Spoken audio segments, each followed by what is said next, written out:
All right, fellas, char cloth. Talk about char cloth for a little bit. We talked about flint and steel and taking a spark, just a spark. Well, you could even use ferrocerium if you want. Taking a spark, come on, spark, and doing something with that spark. The ferrocerium rod sparks are pretty hot. You can usually catch paper, fluff, all that fun stuff with this alone. But if you were using flint and steel, well, that spark is very, very cold. It's a cold, hot thing. And what it generally goes hand in hand with, the shoe and shoelace, is char cloth. What is char cloth? Char cloth is basically if you take something that is 100% cotton, and I mean, we're going to start with 100% cotton.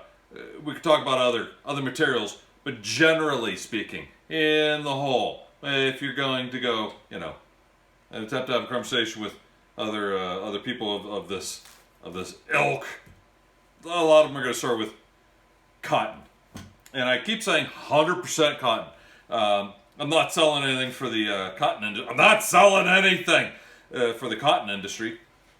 It's just that it works the best for reasons. We'll get into those reasons.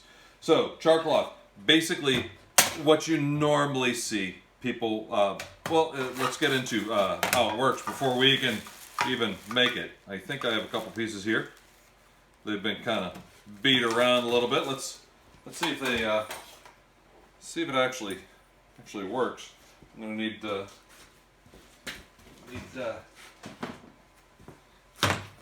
some extra special tools that you find naturally in the wild, of course. So, char cloth, it is just that. It's charred cloth. And if you give it a spark, well, there you go. One little spark, and we have an ember. Safety first. We can take that ember and put it into other things, fluff, things like that. All right. Say, oh, watch your ears. I told you a long time. Watch your ears. So, safety first. You always don't leave these embers laying around. They'll get you. They'll make your insurance go straight up. They'll make your parents make you move out. Don't be burning down the house or the shed or the yard or the basement. Come on, let's be smart about this, right? So we saw that you put a spark, one little spark. I put a great big hot spark, but I only put one little tiny spark. And I had an ember. I could put into a bird's nest and blow and make that into. So that's what's special about char cloth. That's why you hear so many people squirreling about char. Oh, you gotta have char cloth. Yeah, you gotta have char if you're gonna deal with a spark, a little tiny spark. Put it in here, and then you get an ember, and you can grow it from there with some knowledge. I love carrying around knowledge. It's light and it doesn't make my back hurt. So, how do you make this stuff? Is it magic? You spray char cloth spray? No. Basically, most commonly you'll see the old Altoids, the breath mint stuff. The curiously strong. I ain't selling anything. These tins, everybody loves these tins because they're small, they fit in your pocket. Okay, so what's nice about them is you can go to any checkout line and get one of these.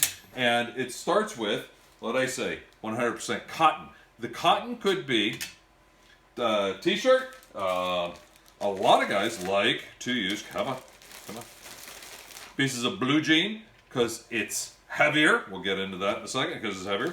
I got chunks of washcloth in there. These guys, we'll talk about that guy in just a second there. Or about a piece of bath towel, washcloth, bath towel, nice and thick, nice and fluffy, right? Okay. Ask before you take, right? You could even use 100% cotton rope. This is not 100% cotton because it would look like this. It won't be shiny. This is made out of pop bottles and old Corolla seat covers. Yeah. Okay. So what you need is to take this stuff, cut it into strips that you can utilize, right? And you see me kind of holding this. Oh, because it's pretty delicate stuff once you pull it apart. Put that right there. So you cut this into strips and you put it inside. And what a lot of people won't mention, they say, oh, you put it in your outside, now you put this in the fire and you take it out, and ta-da, you got charcoal. No, there's a little more science to it.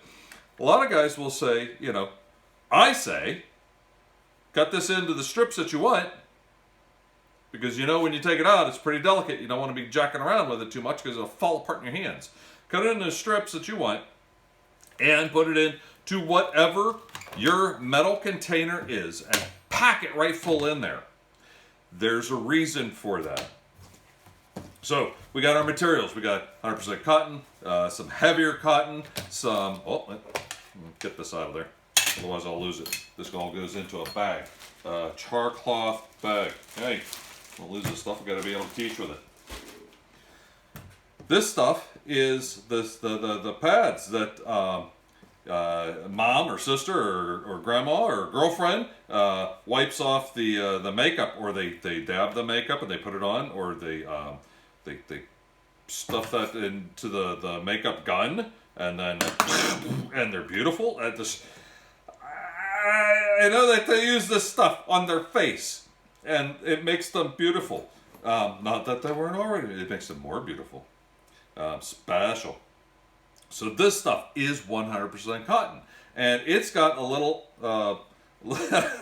it's got a little strength to it. You saw I pulled that right half in two, but you can see it's cotton. You can take these things, write stuff in there. If you're gonna take them off of mom, grandma, sister, girlfriend, you better ask. Or just go down to the local scumbag and buy a bag of them. They're like a couple bucks, and you end up with a whole bag. You can play with them all day long. I wouldn't suggest ramming those down in your gun because they're it leaves little fuzzies all over the damn place. But these work also, and we'll do another video about using these for fire starter in a different way. So anyway, you pack that right full into your container, and you close it up nice and tight. With that, you take this and you put it in the fire. You don't hit it with a blowtorch. You just put it down into near the heat of the fire. If you got a fireplace or a campfire going, or you're burning wood, I've seen guys do this on the grill. I don't know what the timing is doing it on the grill, but I can tell you, if you're burning some wood and just got a campfire going, you put something of this nature down in the fire about 15 minutes. That's about all it takes. And you pull it out and you don't open it. You leave it closed and you let it cool off. Just leave it alone. Here's the thinking behind it, is the heat gets it. Remember, we need fuel, we need oxygen, we need heat to make fire. So in here we've got fuel. Well, we got the fuel, and out here we got the heat. But inside we're not letting it get any oxygen. And without that oxygen, it can't burn. But it gets hot enough to burn, to ignite. So what does that do? Now, a lot of guys say you got to poke a hole in this thing. Well, I've found with these guys right here, these hinges, they let enough air out. You don't want this hermetically sealed where it's just screwed down tight and nothing can get in and nothing can get out, because poof, you get it hot, pressure built up, it'll pop open. I'm not saying it might pop on you. That ain't no good. You want the gases that are building up in here to escape. So a lot of times through a hinge that can happen. I think we saw this recently. I pulled this guy out. I used this guy quite a bit. This is my own personal. And it's from the candies. I have those right here. Hey, these guys. If you go to like TJ Home Good Max or one of those type of places, they usually got this stuff back here. It's one of the few reasons that I, agree to get drug into one of those places. But they're the candy drops, and they turn into these tins. Like, oh, it's a little short, it's a little different. But same thing. With these, they do seal just tight enough that I will poke just the tiniest hole in there. I'm not saying it even has to be as big as the blade of your knife. I'm talking a tiny hole. The size of, I don't know, a thick sewing needle. Sail needle? Anybody know that? Anyway, so you fill that right full up and you put it into the fire. The idea is that it gets so hot that whatever you've got inside there wants to burn, but you don't give it oxygen to burn. So in that process, it will take anything that they call it off-gassing.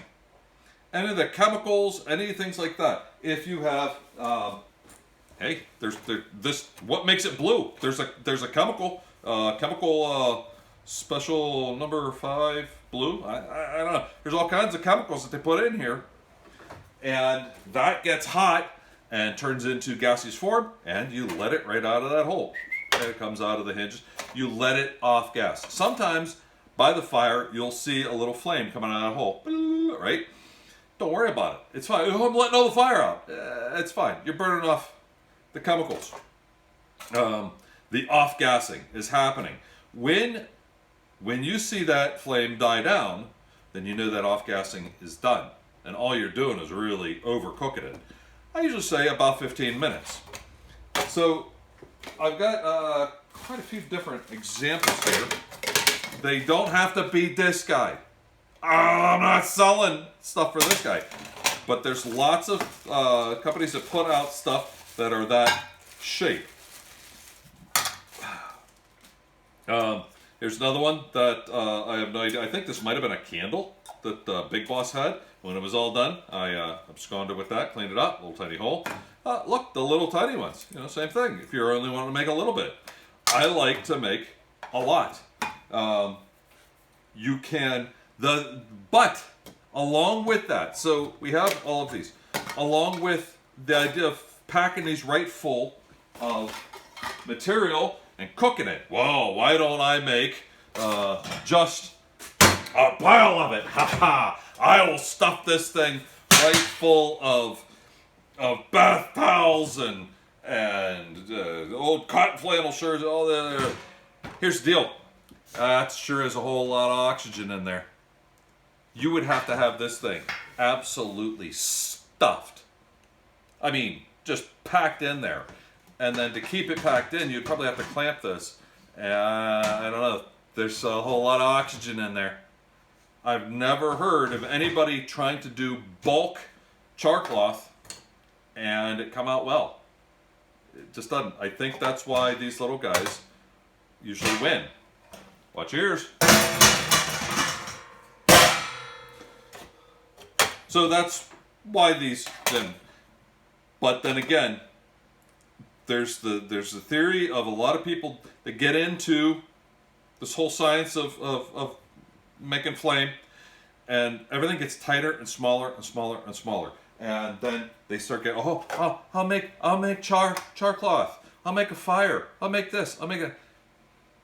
Start thinking a little bigger, and that's where I like to use other things we'll talk about in another video besides just char cloth. But yeah, with the cloth, that's what it is. You cook it, you pull it out, leave it alone, let it cool off. Because if you pull it out of the fire and open that up, there's the air, whoop, and it's ruined. It won't work well. It just won't work well at all. 100% cotton in a tightly knit tin. I think that's about it as far as char cloth. You end up with something that takes a spark, and you've maybe heard the old timers talk about something that'll take flame, take spark. Well, this stuff, char cloth, will take a spark, and then from that, make fire. Crazy Uncle Damien's right at the end of anything he's got to say about it. Hey, fellas, every day, learn something or teach something, and on a good day, you do both.